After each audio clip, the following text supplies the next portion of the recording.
So when you eat the food that's not organically grown, you are getting some pesticide residue. Now, the government will tell you that they have standards for this and that standards are tightly regulated, and that's probably true. But then no one's actually tested the safety of these compounds in combination with each other. Why organic? Why organic? Okay, so the science that we have up to this point doesn't show a great deal of difference in nutritional content between organically produced and not organically produced. Yep. There's some variance from one study to the next. Mineral content is probably higher in organically grown produce across the board, some exceptions. Vitamin content, probably not much. Antioxidants, probably more in organically grown. However, these compounds that, again, plants produce when they're under stress, particularly the stress of insect attack, they are in higher amounts in organically produced food. Yep. And so from the point of view of kind of modulating the body's response to stress in the long term, we would go organic. 100%. Okay, wow. Yep. So essentially eating fish, you could almost say it's almost like eating something from a sewer. The concentration of stuff that we don't want to be putting in our bodies is in the flesh of that fish. Absolutely. You've got two phenomena that make eating fish dangerous. One is called bioaccumulation, which is where most of these compounds that are really dangerous are fat soluble. So they get sort of stowed up in the animal's fat stores. And then the other factor here is biomagnification, which means every step you go up the food chain, the concentration of these contaminants increases exponentially. Okay. So, in other words, by the time you get to the larger fish that humans generally prefer to eat, they've got essentially a couple of lifetimes worth of exposure to these chemicals, and it's in their fat. So it's almost it's getting worse and worse and worse as it goes on with the fish. Do you know what I mean? Oh, when you're yes, absolutely. I never knew fish was so dangerous for humans.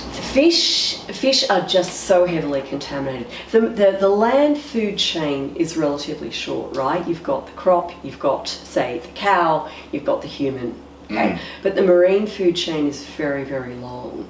You've got the phytoplankton, the zooplankton, the tiny fish, the big fish, the big fish, big fish, right? Yep. You've got these multiple, what are called trophic levels. And by the time you get to eat a large predatory fish like, say, salmon, these fish are voracious eaters, and they've eaten, oodles, that's a technical term, by the way. They've eaten oodles of fish throughout their lives, all of which have eaten smaller fish, which ate smaller fish, right? Yep. So that salmon then is swimming around with this enormous toxic load in its fat cells. And again, salmon's sold as a health food. Absolutely. And it's not. Yes, and people get all enthusiastic about fish oil. Well, guess where all these contaminants end up? Wow. In the oil, they're fat cells. Oh, it'd be concentrated in the oil almost, wouldn't it? Absolutely. So with organics, when we're eating organic foods compared to non-organic, you're saying that when they're in nature, they produce all these extra things to combat whatever scenario they're in, and when we consume them, we're getting things that may help us fight a lot of diseases. Combat in our own selves. Now, people who eat non-organically, I guess they're missing out on these things. They're getting a lot less. Of them. Okay. Yes. Not to mention, I guess, then there's the effect of pesticides and herbicides or whatever other chemicals are laden over these fruits and vegetables. Yes, absolutely. So when you eat the food that's not organically grown, you are getting some pesticide residue. Now, the government will tell you that they have standards for this and that standards are tightly regulated, and that's probably true. But then no one's actually tested the safety of these compounds in combination with each other. So the safe limits are set on the basis of exposure, again, to lab animals, of one single compound. But what happens when you expose an animal, including the human animal, to low levels of multiple of these compounds? No one's tested for this. We just don't know. So you don't know, Yeah. I'm also really concerned about farmers' health. Right? Because there are very high rates of birth defects, for instance, in the offspring of farmers. Now, how much of that is exposure of the hardworking people growing our food to these toxic chemicals? Okay. And then, of course, there's the fact that we're basically destroying the productive capacity of the earth. So we need to look at regenerative agriculture processes that put that build the fertility in the soil, because we've just been ripping food out of the earth and not paying attention to the viability, the long-term viability of soil. That's the microorganisms that live in the soil and the whole complex web of life that people really don't think about.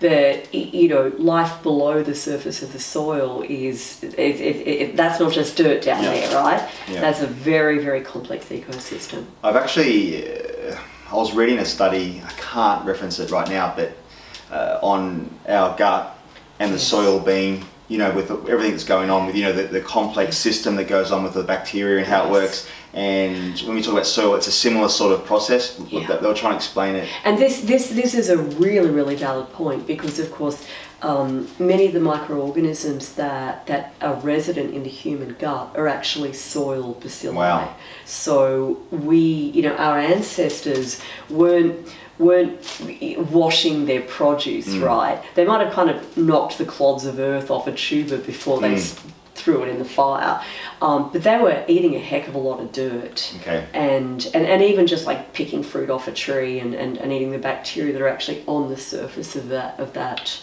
Wow, so that was extremely good for their gut health. They were getting bacteria left, right and centre, yes. And so when you look at the gut microbiota diversity of the few remaining, you know, groupings of gatherer hunters on Earth today, you see that their gut microbiota diversity is stunning compared to that of Western people.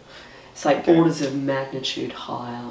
So you've got this, from what I'm getting from what you explained about organics is, you know, when you eat a lot of organic produce from local farms, you like, I get it at home sometimes, and you know, I brush it and I just eat it. I don't, you know, I'm not too stressed. But I see a lot of people, especially on social media, they're getting their fruit and vegetables and soaking it in doTERRA oils and also in apple cider vinegar, and they're soaking it, so trying to get the chemicals off it, rather than investing in organic foods. Yeah. You know what I mean? And then when you're soaking a natural food in something, then that's also changing it again. And I mean, you've got all these other aspects that you just talked about. Like, I mean, people are out there, you know, wanting to save the environment, and they're not eating organic produce. So I'm guessing organic produce, if it's damaging our oceans, our waterways, our soil, I'm guessing it's also damaging wildlife, killing off sort of all insects and bugs. It's causing havoc across us and also the planet. In the industrialized agriculture system that we have now, I mean, it's just not sustainable. It's simply not sustainable. We need to learn from regenerative agriculture practices and institute these on a really widespread basis. And is that something you do too with your patients? Like, do you recommend people eat an organic diet as much as possible for these reasons? As much as possible, yes. And obviously some people have budgetary constraints, and I have clients all over the world, right? So depending on where you live, there's going to be more or less availability of organic produce, and so true. Sometimes people live in remote areas where there just isn't any, or the range is really narrow. So in a case like that, I'm going to say, look, just eat as much produce as you can get your mitts on. And if it's organic, added bonus points for you. And I guess talking about this to finish up this organic topic, I'm really surprised about how little knowledge we have when you said there's different chemicals here, all mixed together.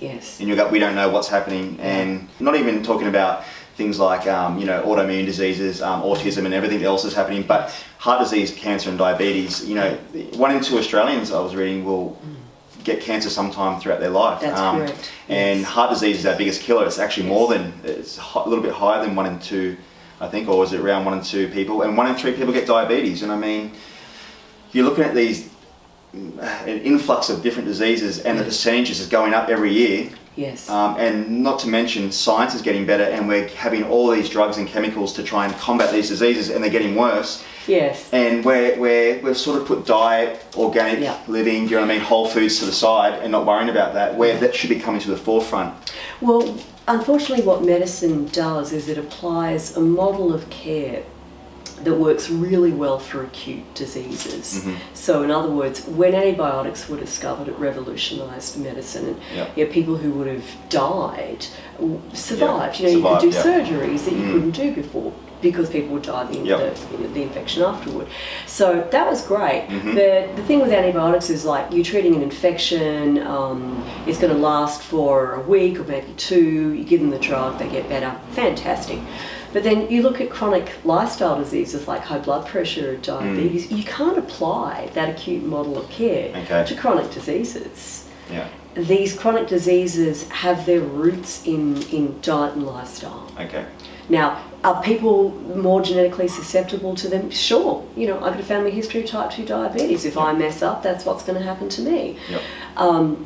Whereas other people who don't have that susceptibility, they could eat a really bad diet and not do any exercise and not get diabetes. So genes do come into it. But genetics pulls the gun, and genetics loads the gun, and lifestyle pulls the trigger. Totally agree with that. Where the scary thing, what you're talking about now, is that I guess you see it too. I mean, you work with so many people, and being in Australia, myself too, and I know so many friends and other friends who have been affected by somebody in their family getting cancer, or dying of cancer, or dying of cardiovascular disease. And now we're getting to a point where I think it's becoming scary, because the genetics are now becoming almost a part of a lot of people now, not just...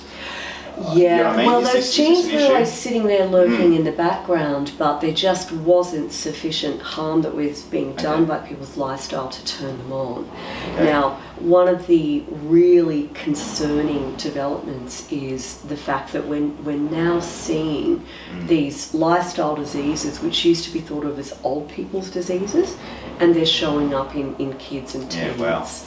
So in the millennial generation in the US, at the age of 27, they have double the risk of things like high blood pressure and diabetes that ex-Genners did at their age. Double the risk. That's unbelievable, isn't it? That's unbelievable. And it's getting worse. So I guess what needs to happen right now is food and medicine need to start working together.